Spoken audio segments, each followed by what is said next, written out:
SB. I so appreciate your support. I just love you, man, and I look forward to seeing you again. I'm not going to be a stranger. Welcome to the Shelley Winter Show, the show for the politically homeless. 95.5. Tell me why, tell me why, tell me why. Ooh, why can't we live together? Shelley Winter Show, live, local, topical, and relevant. Trent says, my producer Trent wants to share something about the USS Abraham Lincoln that we talked about earlier. Yeah, I know we've been talking about it a lot today, and as of having from NBC San Diego, the USS George Washington is coming out of Da Nang, Vietnam, to basically relieve them. Gotcha. Yeah. Perfect. Great news. Thank you for that, Trent. That's great news. So our prayers have been answered. See? The power of radio. They were listening to the Shelley Winter Show. We've got to get this happen. We've got to make some moves. We're quick with it, man.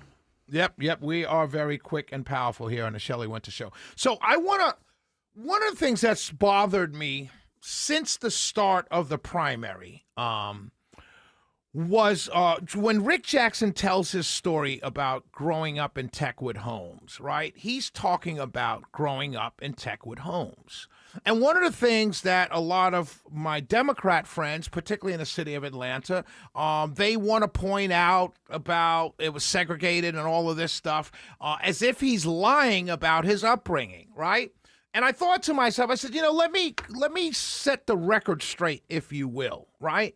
So let's talk about the history. Techwood Homes in Atlanta, Georgia was the first federally funded public housing project in the United States.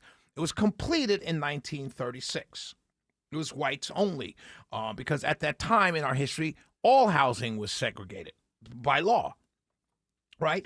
And so 28% of the previous occupants of where this project was built was a poor, really poor neighborhood that was integrated. 28% were African Americans, right? So when they got displaced, they could not live there by law, right? So you displaced poor people, white and black poor people, and then you gave some of those poor people a place to live, the white people, right? And it was placed right down there near Georgia Tech and near the Coca-Cola headquarters, right? And it replaced a 14-block impoverished area known as Tanyard Bottom or Tech Flats. That's what it was called, right? And so the developer, Charles Forrest Palmer, came up with the idea, conceptualized the idea under the Public Works Administration. And then it was dedicated by Franklin Roosevelt in 1935 and fully opened in August of 1936. Rick Jackson was born, by the way, I found this out today when I went to do the research on this segment. Rick Jackson and I share a birthday. We're both born on March 16th, which is, I thought, this was kind of cool, right? Anyway, that's neither here nor there. But he was born in 54, right? And this was built in 36. So it'd been around 18 years. Right? So when he talks about being called white trash, he's being called that by white people, not by black people, because it was not integrated. It was segregated. It wasn't integrated until 68. That's when, and then about around 70s, 50% of the residents of Techwood Homes were African American. He was long gone. So the people who were calling him white trash were other white people. Now, you got to understand, this is the 50s, early 60s, right? He's born in 54, 6 years old in 60, 7 years old in 61, 8 years old in 62, right? This is when he's talking about when he's coming up. His mom at the time is single. Sin number one to the people who lived in this federally funded project. Sin number two, she was a drinker, an alcoholic by his own admission. Sin number three, she had plenty of men. So he was probably called a lot more than what he's saying, poor white trash, by other white people because the place was segregated. Now, he's long gone when it becomes integrated. He's gone on. He's starting to make his bones in life because at 68, he's about 14 years old. He's in his fourth or fifth foster family at this point, not in Techwood Homes. So his life that he's talking about is his early life, which is real. So the Democrats that are trying to attack him as if he's making a story up. No, he's not making it up. In those days, a white woman, single with no husband, alcoholic, she's got a lot of strikes against her. She's going to be ostracized, as will her children will be ostracized as well.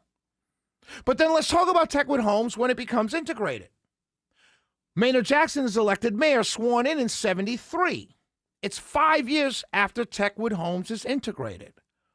During this time, when it started to get integrated, the president of Coca-Cola, his name was, hold on a second, his name was, I think, Paul Austin. Paul Austin wanted to move and wipe out Techwood Homes because he was afraid the crime and the poverty was too close to Coca-Cola and his employees would be endangered. Maynard Jackson, being a new mayor, shelved that plan. But guess what happened?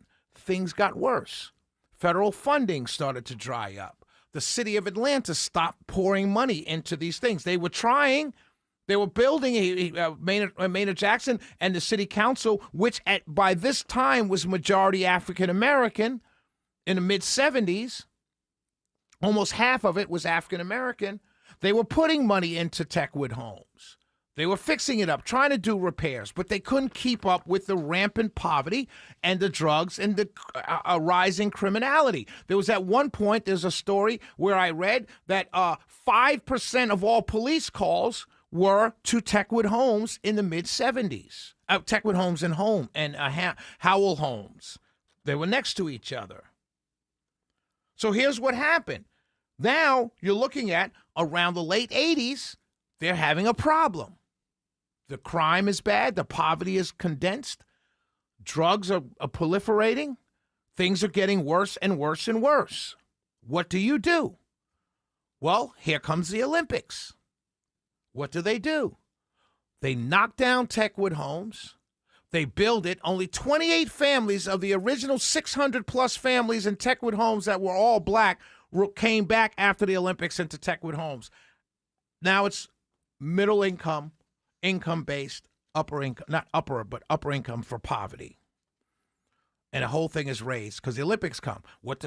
You don't want the internet, the world coming to Atlanta and seeing this poverty and drugs and gang and crime. You have to knock it out. You have to disperse the people. What else are you going to do? That's what happened. Centennial Park Apartments comes up. Not everybody can live there. They don't have enough money. But that's what happened in the city of Atlanta. So you have a great mayor like Maynard Jackson, but the other mayors that came after Maynard Jackson, they decided to knock these homes down, not fix them up to make the lives better so the international community can come and see these families. No, you knocked them down and moved the families. The same thing they did with FIFA. Where did all the homeless people go during FIFA? Did they stop being homeless? I'm not criticizing the leadership at all. I understand why you have to do the things that you have to do. I'm just simply pointing out the history to point out that don't tell me that one group of people based on their race or their political affiliation are the worst people ever. When the people you voted for, the people you lionize, the people you name streets after, did the same thing the other people would have done had they been in charge. Some, and here's the controversial statement I'm going to make, some will make the argument that the other people were still in charge of the decisions to raise Techwood Homes and disperse the people right before the Olympics. The Shelley Winter Show, 404-872-0750, 1-800-WSB-TALK.